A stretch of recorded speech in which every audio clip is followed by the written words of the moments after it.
Hey, good morning. My name is Brandon Banlow. This is the Freight Brokerage Mastery podcast, where we talk about everything that concerns freight brokerage, from the market to the startup to the scaling, sales support, hiring, everything that's going on in the freight market. For those of you interested in starting a freight brokerage, or those of you who already have a freight brokerage started up and are working in the market currently, this is where we're going to discuss everything that has to do with having a freight brokerage, whether you're in a sales position, support position, you're an owner, you're an operator. We're going to talk about everything that has to do with being a part of the freight brokerage market. Awesome, awesome. All right. And what is going on in the market right now? What are the rates going? Where do you see the logistics market going from now? And you said, That's a great question. So the freight brokerage market right now, or the market in general, has been doing something very interesting for the past couple of years. I'm sure you all remember back in 2020, coming off of that, the rates were really low. There wasn't a whole lot of freight going around because you had a lot of shutdowns. You had restaurants that were shut down, you had sporting events that were shut down, schools that were shut down, things of that nature. Anybody that consumed food on the retail level, it really shrunk down. So there wasn't a lot of freight to go around out there. A lot of the smaller brokerages that were maybe not involved in the right sectors of the market, they got hit pretty hard. You're talking about building supplies and stuff of that nature, um, all the dry goods. That's where you really got hurt. Those that were involved in the food and the produce industry, they did okay, but it shrunk down quite a bit. And then it rebounded. It rebounded really quick coming off of COVID, and the rates shot through the roof. And so brokerages grew really, really quickly. You saw your revenue skyrocket, it went through the roof. The freight markets or the line haul rates, they were extremely high. Shippers and customers, they were paying out their ass for it. I mean, literally, you were talking, it wasn't uncommon to see line hauls in the $15,000 range, which is great for your revenue and great for the margin. But it wasn't sustainable for them on their side either. And so basically what's happened over the last couple of years is that's really starting to trend down. And it's been a real depression on pushing those rates down. So they paid very, very high rates for about a year and a half, and freight brokerages did really well. They saw their top line increase, and so everybody was hiring, bringing on more people, thinking that that was going to be the norm. It was going to sustain itself, but it really can't sustain itself like that, because then it gets passed on to the consumer too. That ultimately added to inflation. You saw everything from eggs, bacon, all of your transported goods by truck, the prices went up. And so that's when inflation started as well too. And everybody's like, wow, I'm paying, I used to pay 99 cents for eggs. Now they're $5 a carton, and you're wondering why. Well, that was why, is because the transportation cost was so high, they had to account for that. And so ultimately that gets passed on to the consumer. So the rates went up on the transportation market, consumer costs went up, but now you're seeing something different. So now we're in a downturn, and the downturn's been happening for 2.5 years, almost 3 years now we're going into, and everybody's waiting for that cycle to correct itself. And ultimately it does. Now, is it going to correct itself back to where it was when we were seeing those, unheard of line hauls where they were really high? No, I don't think so. It's not sustainable. We're trying to combat inflation, which means we're trying to keep consumer costs down. So people don't want to go to the store and pay top dollar for eggs or top dollar for chairs or grilling supplies or clothes or whatever the case may be, whatever you're transporting. So the way to combat that is to drive down the transportation cost, because that's a huge part of what the seller is dealing with, is the transportation costs. So what you've seen over the past 2.5 going on to 3 years is those rates continue to come down. So they've really been pushing them down. I use that example of line hauls in the realm of 15,000, on some of those long haul miles, California to New York or Maine or wherever you're going, that coast to coast stuff, the line hauls were extremely high. If you were looking at 15,000 or 13,000 when they were in their height, now you're looking at, $8,000, $9,000. So they've come down quite a bit.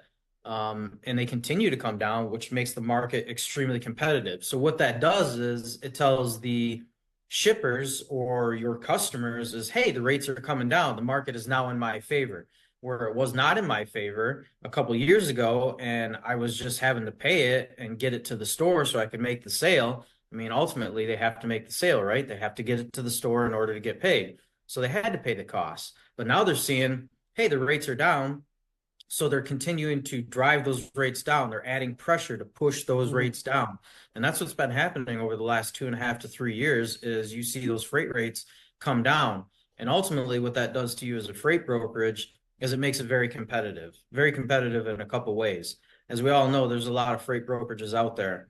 Now, market data suggests that there's a lot of freight brokerages that are closing up shop because they're not able to sustain what they're doing right now, or they don't have the business. And that's because there's a lot of competition out there. So the customers are going back to you and to your competition and saying, hey, I need the cost to be lower. And so they're leveraging their relationships that they have not only with you, but with everybody else they work with, not just the freight brokerages, but their asset-based carriers too, as well. Because you got to remember, you're not just competing against other freight brokerages, you're also competing against the asset-based carrier who has a direct relationship with those clients. So they're going to all of them, they're sending out this mass email or making phone calls, and they're comparing rates. They're taking RFPs, they're taking bids on freight shipments.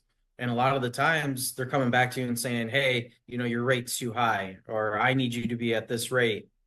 And you have carriers that you work with that are saying, no, I need to be at this rate. So what do? Do you lower your rate and take a loss on the freight just to keep the volume? Or are you able to make a little bit of margin and still lower your rate and still be able to keep your lights on and continue to build your business just at a lower margin for the time being? So that's what they're doing is they're pushing those rates down, and they're going to continue to push the rates down. Like I talked about, it is cyclical. Is it going to turn around? Yes, I believe it is, because the cost of diesel is still very high. Whether you're an asset-based carrier or you're a brokerage, the cost of doing business as a trucker in this country is very, very high. We're not just talking about the driver pay. We're talking about insurance. We're talking about diesel. We're talking about the maintenance on the truck, the upkeep on the truck. All of that goes into play. And so you have to look at what is able to sustain the business. Is it going to be a lower margin, or am I going to have to close up shop? So it's been an interesting market. The market has come really, really down. It is going to turn around. It always does. Will we see it back to where it was? No, I wouldn't count on that. I've talked to a lot of companies out there that are saying, we got some tailwind behind us. We see a big turn, and then a couple months later, they're saying the same thing. We got a tailwind, we're going to see a turn, and it's just not happening. And it's not going to happen right now because we're still combating inflation. We're still trying to Right. get the cost of consumer goods down. So right now, your transportation costs are going to be lower. They Mm-hmm. will rebound, but they're not going to rebound to the levels they were before. When they rebounded to those levels where they were really high, it was them flooding the market again. They were getting everything back into the stores, so they had to pay those rates. Right now, they're pretty well stocked. If you guys go to the stores and you take a look around, you're not seeing empty shelves like you did back at post-COVID. It's not the same market, it's not the same reality. So that's kind of what's happening with the freight market right now. We're in an interesting time where you see a lot of depression on the freight rates. They are lower, but you have to make a decision. You have to go out and you have to be sourcing maybe new carriers that you've never worked with, new asset-based companies, or getting some strategic partnerships together with your clients, relying on relationship to make sure that one, it's sustainable for your client, but also it's sustainable for you and also sustainable for the carrier that you are working with. It has to be a three-part win-win. Otherwise, it just doesn't work. What do you see? So, obviously the market being so good for brokers, it caught a few years ago, and now you probably saw a big influx of brokers probably like thinking that it was going to stay this like that for a long time. I saw that too in the gym business where a lot of gyms were seeing a huge increase in memberships because people had a ton of money and they were willing to spend the money on jiu-jitsu or just fitness overall. And then after all that money ran out, like people started dropping out, and in our gym we actually saw that happen actually last year during the end of the summer. we saw a big membership drop, and we had to really figure out what we needed to do, whether it was with pricing, offering more value, or even improving our service to be able to get those membership back up. So what do you think brokers that we're doing really good without really having to get resourceful or really go after new clients? What do you think they should be doing now to adapt to the new market, especially if it's not gonna get to that point in the future? Yeah, great question. So there's a couple things that you can do. Looking at the where the market is right now, kind of what I touched on earlier, in the previous question there is you really got to sit down and you got to evaluate. So you need to take a look at your business as a whole. When you're talking about, people having extra money post COVID and they're spending, that's great. And then the money dried up, so it's really comes down to whether you're in business or personal, it's debt to income ratio. So if your debt is high and the income is low, you got to stop the hemorrhaging at some point. So in a business, it's really no different. So you need to sit down and take a look at your business as a whole, the structure of it, and say, where can I cut costs? And a lot of people go immediately to payroll. And in some cases that may work, but in a lot of cases that may not be your best avenue of approach, because ultimately what you're trying to do is capture more market value or more market volume because you are running on leader margins. And in order to do that, you need people in the seats. You need good talent in the seats, and you need salespeople making calls, developing relationships, bringing in new business. So you have to have that in there. So sometimes going right to payroll is not always the best option. What you can do is you can look at other costs inside of your business and start to reevaluate those. A lot of people start to, they have things in place and they don't go back and maybe reevaluate them and say, hey, is there something out there that could be more cost effective that can give me the same value that I need for my business? And I'm talking about your TMS systems, and I'll touch on that real quick. A lot of people don't like to mess with their TMS system. When you started your business, you got your transportation management system set up. It's got all of your information in it. That's how you run your business. It's got your loads, it's got your customers, it's got your carriers. Generally, it's got your accounting software in there. It may even have a CRM in there for you. So there's a lot of information housed in there that you don't want to mess with. But TMSs are a big part of the cost for any company or brokerage that you're running out there, or even in general in business. The software that you're using is a big cost to you, especially if it's not your software. Now, there are some companies that go out there and they develop their own software so they don't have those monthly, quarterly, biannually, yearly expenses to pay for a contractor to provide them that TMS. If you're in a position to do that, that's great. That will certainly cut down your costs because TMS softwares are very, very expensive. So you need to start looking at some of the things inside your business that you can maybe trim some fat on. Look at your TMS. I know nobody wants to, move TMSs because you got to do data dumps, you got to do imports, exports from your current TMS to the new TMS. You got to get your people trained on it. You got to get your accounting trained on it, your sales trained on it, your support trained on it. Very labor intensive. So generally people don't look at that route, but that's the first place I would look is, hey, what TMS am I using? There's a lot of TMSs out there and they're all priced differently and they all offer a different range of things depending on what verticals of the business that you're in, but they all generally work the same. It's just different offerings, different looks on how it looks, how it feels, how it operates, the ease of use for your people. But you can go out there and start looking at that, start pricing it out. What are they charging monthly, quarterly, per load, per person, licensing, stuff like that. So you can start there. But then you can also look at things like, insurance. A lot of people have insurance in place and they don't want to mess with that. Look, you can go out there and get a bunch of different quotes from a bunch of different insurance companies, and you can start to price compare and you can start to cut costs there. Some people don't even have, or it's not that they don't have, it's that they have insurance that maybe generally they don't need. So they have policies, umbrella policies, they have high deductibles, they have high cargo insurance, they have high general liability, auto liability, workman's comp. Now, workman's comp, obviously, you have to have that's based on your payroll. But a lot of that stuff you can go out and price from different agencies and see if you can get a cost savings there. So you got your TMS, you got your insurance that you can look at. Let's take a look at phone systems too. A lot of people have different phone systems. Zoom is a very good phone system out there. It's very cost effective for a lot of companies. And nowadays a lot of stuff is run by Zoom coming off post COVID. Everything is not everything, but a lot of the stuff is done via video call now. So Zoom offers, your standard phone lines. It offers your video calls. You can record the calls. You can do a number of different things with Zoom. But there's a lot of different providers out there for phone systems that you can price on that could be more cost effective to you, whether you're running an 800 number, are you able to SMS on it, things of that nature. So you can look at your TMS, you can look at your insurance, you can look at your phone system. Then you can also look at brick and mortar. And when I say this, there are cases where you have to have a brick and mortar place for your people to come. Some people don't like to work remotely. Some people want to be in the office. They want that culture. They want that escape from their personal dwelling. They want to come in and interact with people. But in some cases, some people want to stay home. So look at that too.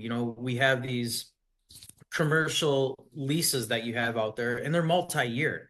It's not like a personal lease where you get, oh, we're going to go year by year or month by month. No, these guys want 3-year leases or 5-year leases or 7-year leases. And generally, the lower the lease cycle, the higher the price. Mm-hmm. So take a look at that too. Do we need a brick and mortar? Can we have our staff work remotely? Are they set up to work remotely? And that goes back to some of your other software, like your TMS or your phone system and stuff like that too. But are they able to work remotely, and can we make that work? You're going to save at least a couple $1,000s if you can get rid of your brick and mortar and go to a completely remote operation and allow these people to work from home if in fact that's what they want to do.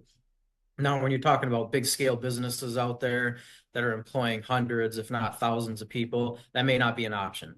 But it may be an option to downsize and offer, sit down and have a company meeting or have your managers have a team meeting throughout the company wide and see, who's interested in working remotely. We've talked about it in some of the other online stuff that we've done where, some people prefer the option to work from home because it gives them a little bit more flexibility in their time.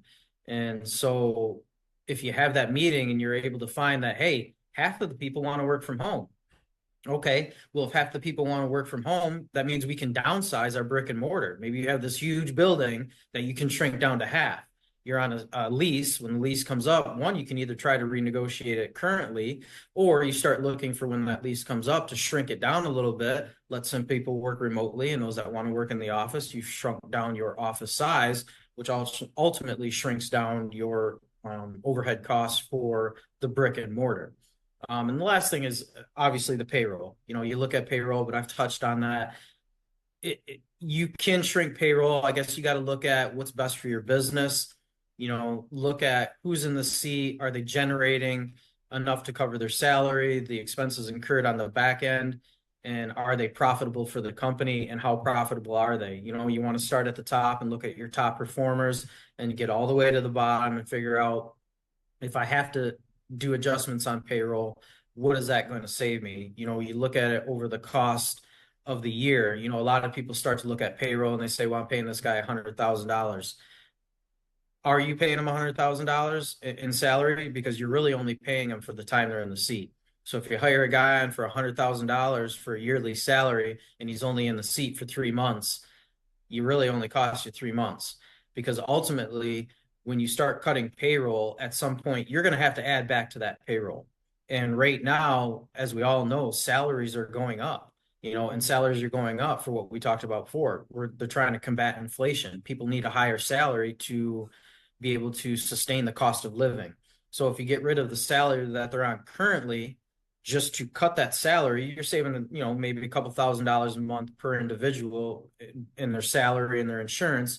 But when the market turns around and you want to scale back up, you're going to have to go back out and rehire. Maybe you were paying that person that you let go at 70,000. When you go out and rehire, you may find the same caliber of person, but now you're paying 95, 100,000 because now you're combating inflation.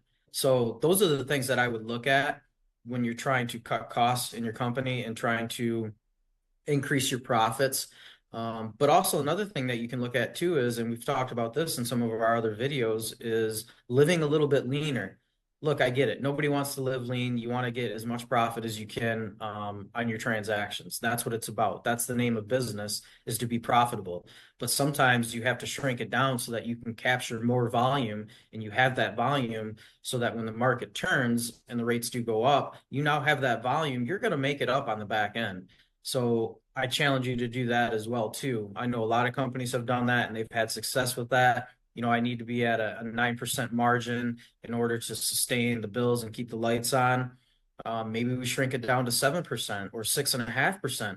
We're not going to be making very much, but it gets us through those troubled times. And as we all know, the bad times don't last forever. It's cyclical, especially in this industry. And I would imagine every other industry out there, there's highs and there's lows. So those are a lot of different things that you can look at to try and combat this current state of the market. Perfect. Yeah. And just to close it off, like what is one thing that a broker, whether it's a new broker or, somebody that's been in the business for say 6 months, maybe a year, that's, struggling right now, especially with the margins, what is something that they can do right now to increase revenue? Whether it's finding a new niche or going after a new market or maybe niching down. Like, what do you think right now brokers that are in that new, 6 to a year mark, for them to like not only thrive in this economy, but also actual, like, just so that they don't have to close down shop, right? Like a lot of brokers are doing right now that we're seeing. Sure. So again, another great question. And nobody wants to hear this because it is the elephant in the room, but it is the elephant in the room, and you have to address that at some point. You got to hit the phones. You got to go out there and you got to develop relationships. You got to diversify. If you're working in one specific segment, whether it be heavy haul, dry van, contract work, project work, food and beverage, doesn't matter. If you're not diversified, you need to think about that. Start to learn a different segment of the industry. Really diversify yourself, because when one is not doing good, maybe the others are doing good for you. So that they kind of offset each other. At some point, maybe they'll all hit. It's rare, but it does happen. And so the more diversified you are, the more volume you capture. And so that will help combat it. In order to increase revenue, it's really very simple right now. It's about volume. It's about transactions. And the way to get that is, again, is to lower your offering. You got to live a little bit leaner. You got to go out. You got to diversify your book of business. You got to price very, very competitively right now. And you got to capture more volume. That's how you drive your revenue up. And excuse me, in states like this, you have to really diversify your book of business and you have to capture more volume. And you can capture more volume by diversifying your business. If you're focused on one segment, you can make a whole bunch of cold calls, but there's just going to be at some point dead ends for you. So the more you are diversified as a brokerage, the better off you're going to be. You need to start looking at more offerings to your clients, because that opens up the door to new clients, clients that you haven't talked to, different segments you haven't talked to. If you're doing flatbed as a brokerage and that's your thing, that's great. But start looking at maybe dry van. Start maybe looking at refrigerated shipments. You're going to capture more volume by putting it all together. And the more volume you have, obviously, the more revenue you have. And if the more revenue that you have, the more margin that you have, the more gross profit that you have. So that's really the best way to do it. And that really comes down to getting on the phone, having those conversations, nurturing those relationships, and developing new business for your current business. Perfect. So we'll have to wrap it up. In the next, few podcasts, we'll go over in more detail about, how to grow your brokerage, how to scale it, and how to grow it profitably, how to hire. We'll go into like a lot of details and exactly what's working right now in the market. Yeah, I'm good to go. It was great talking to everybody today. Hopefully you learned something here. Like I said, go out and challenge yourself. I know that the market's very tough right now. Anybody that you talk to, they're going to tell you the market's tough right now. It is a buyer's market. It is not a seller's market right now. So the buyers that are going out and procuring these goods for the retail stores or the shops out there, manufacturing, whatever the case may be, it's in their favor. Don't forget that. You're going to hear a lot of no's. But I challenge you to make a bunch of different calls, diversify your book of business, and it will turn. It always turns. There's always a calm before the storm.